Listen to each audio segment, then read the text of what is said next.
Anyway, how about Habs-Jets? So we got this huge series coming up, and it seemed like throughout the season. I mean, obviously they had our number as well in the regular season, but these games were actually really, really gritty, and they kind of were really starting to develop a rivalry. It was like the only matchup this season with the Habs where you could actually sense the animosity between the teams. So that's what I thought anyway. So I think this is going to be, a hard fought series. And what do you think the keys to victory for the Habs would be? And what are you expecting for the series? Do you know what the record ended up being head to head? I can't recall. I think it was similar to the Leafs, wasn't it? I think the Habs actually, if I'm not mistaken, I think they won more than they lost against the Jets. Really? Yeah, Geez, maybe I got mixed up. I'll try and check this right they now. beat But them, like spanked them a couple times, like yeah, seven. I think the best games of the year, the two best games of the year were against the Jets. yeah, I do Seven recall that. goals and 6 goals, I believe. Uh, Vancouver, obviously, and I think Winnipeg, they played as well as anybody. Mm, Um, I think the last 2 or 3 games, Winnipeg played better, but Montreal was, they were spent at that yeah. time. But earlier on, they had, I think they had their two best games of the year against Vancouver and Winnipeg. Yep. Um, they yeah, this could be a lot more physical series, I think. Mm, You're right. There is a bit of animosity there. They're a big team. Um, we'll have to see if they can exploit Winnipeg's defense, but I yep. think their defense is a little underrated too. You know, it's going to come down a lot to who's hotter in nets. I think, Yeah. but I expect both of them to play well. They're two of the better goalies in the league, and um, Dubois got to wake up. I think for the Jets, that might be a key. He has been kind of disappointing with them so far, and he could be a key. Maybe come up, maybe wake up against his, Quebec. Yeah. That's a great There point. should be extra inspiration there, right? Being a Yeah. being a local boy and stuff. Uh, but to this point in his career and even in junior, I didn't see it that he stepped up in the playoffs. I Right. don't see him. He's a bit like Matthews in that regard. I've been a little disappointed, but the potential's there, and if he ever does figure that part out, I hope it doesn't. I hope he doesn't wake up this series because he could balance it towards the Jets. I think if Montreal's able to know and are able to shut down the Shifley line, which is a tall order in itself, they're going to look for the secondary scoring. And if Ehlers and Dubois get hot, it's tough. Yeah. I don't know if Montreal has an answer. So um, we're going to need another big series from Suzuki. If those guys are head to head against Dubois and Ehlers, that's the top two lines, Yeah. type thing. It'll be interesting to see. And then you have the big boys against each other, Anderson and KK against Lowry and Kopp and Appleton. Yeah. Oh, That could yeah. be a saw off. They're a pretty big physical line too. Mm, So it could get really physical, and the team that out battles the other, it might come down to that again. Just the team that works the hardest and wins the most battles ends up winning. yeah. Yeah. No doubt. Yeah. And back to Dubois for a sec. I mean, there should be no reason why he can't eventually break out. Hopefully, it's not in the series, but I mean, he's insulated by two strong centers, and I absolutely love Mark Scheifele. He's one of my favorite centers in the league, and then Stastny ahead of him, the veteran. So I mean, he should be like same with Kotkaniemi. He's insulated with two strong centers as well. But yeah, so hopefully it's not this series. But then of course there's Kyle Connor too, and I mean the guy can score from everywhere. Yeah, That's yeah, going to be, I feel like a lot of Habs fans, including myself, are going to hate him even more than they already do just because of how he can finish. So, yeah, yeah, that aspect. And then I actually was kind of doubting the Leafs before, or sorry, the Jets before the series started, just because of their decor. But I mean, they always find a way to get it done. And, they're, more puck movers. Um, and then as well, I mean, the coaching matchup, rookie and Ducharme and a seasoned yeah, veteran, really strong coach in Paul Maurice. So that's interesting too. yeah. Winnipeg's got healthy on defense. Like the Mellow back, he plays with Morrissey, and they're pretty steady.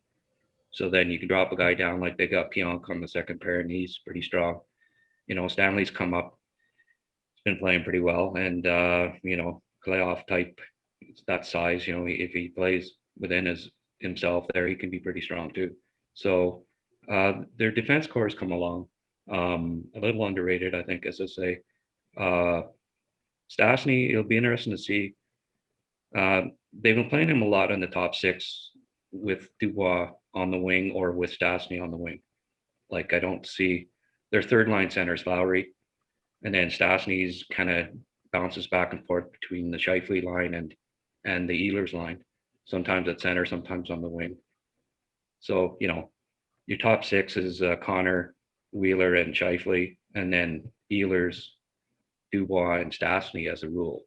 And then they come back with Appleton, Kopp, and Lowry. That's a that's a strong top nine. They're hard to, when they're rolling, they're really hard to stop. Um, you know, Weber and Sherratt are going to have to be strong again, and Sherratt always plays well against his old team, which is often the case.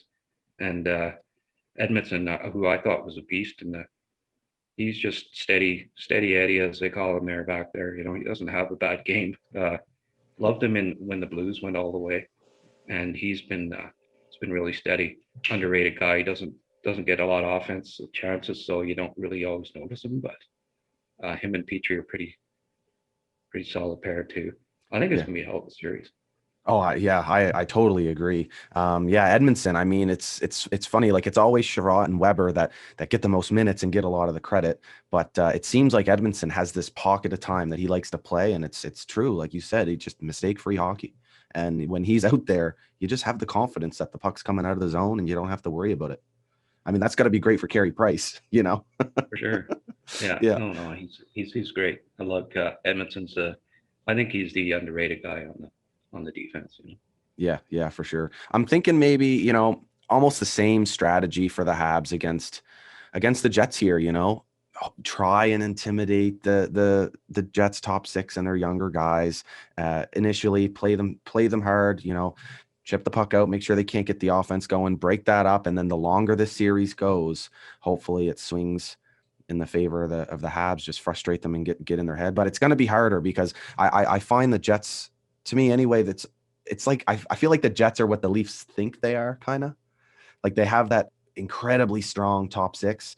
They've got the grit in the bottom six, and they also prefer the puck moving defenseman, but they also have, they play smart hockey as well. And then of course the goaltending matchup. So I'm thrilled for this series, and can't wait for it to get going. Yeah. Well, this last one wasn't too bad. The wife there, she's as anti-Leafs as I am, but she's a Jets fan, so things are going to get a little more interesting here in the second round. I bet, man. I bet. So where can everyone find you, and what do you want to, hype up? What are you up to now? I'm getting my draft guide ready. Uh, Hopefully the end of June we'll get it out. I've been a little distracted lately.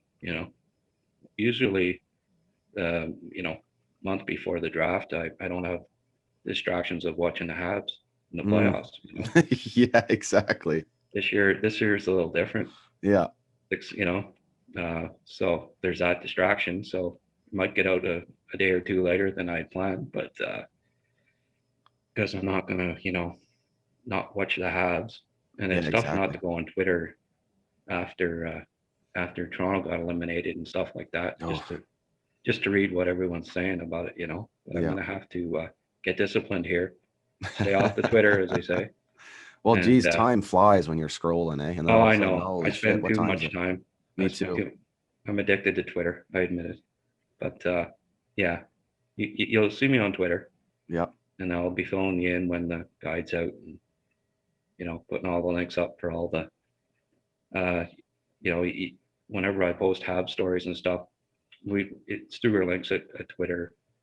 It seems like it's the main vehicle for promoting the website by far. Yeah. So you can find me on Twitter, and go to recruits.ca. That's recruits without an I. And we'll be posting lots of. Dan does some great game recaps. Dan Maher, I have him within 5 minutes of the game being over. He says, "Oh, the story is posted." Wow. Like he types it during the game, and he's very prolific and does a great. He's a seasoned coach, knows the game well, and he sees the games well, and he Wow. offers a coaching perspective. And so some great recaps from him to keep the Habs content up. But the next month, I'm concentrating on getting out my fifth edition, my fifth draft guide, and a little different this year with seeing very little live viewings this Yeah, I was year. gonna ask you. Yeah. Um, Mostly video scouting.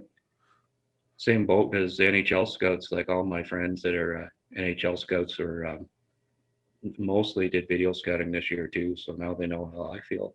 Yeah. Uh, and I do the majority of my scouting on video, Yeah. but I get a lot of input from NHL scouts, Yeah. and they help me, with my rankings. So I usually get out a pretty good list that's close to what you end up seeing Yeah. on draft day. Yeah.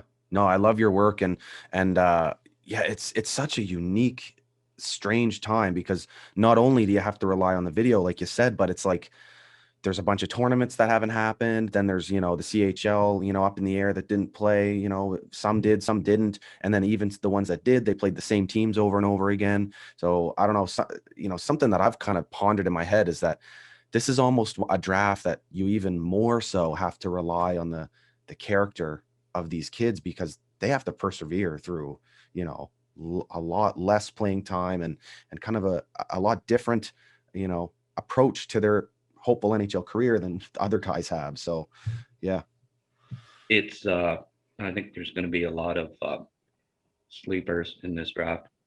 Guys that get picked in the second, third, fourth round that end up being best players because you didn't really get to see them enough to really come up with pertinent rankings. yeah, So the best drafting teams, the ones that do their homework the most, I think will do the best. Um, I think Montreal is one of those teams. perfect year for them to have Canadiens what, was 11 picks. Perfect year for yeah. that. Yeah, Trevor and his staff work hard, yeah, and I think that the staffs that work the hardest are going to do the best. I think this year. So hopefully that will be the Habs.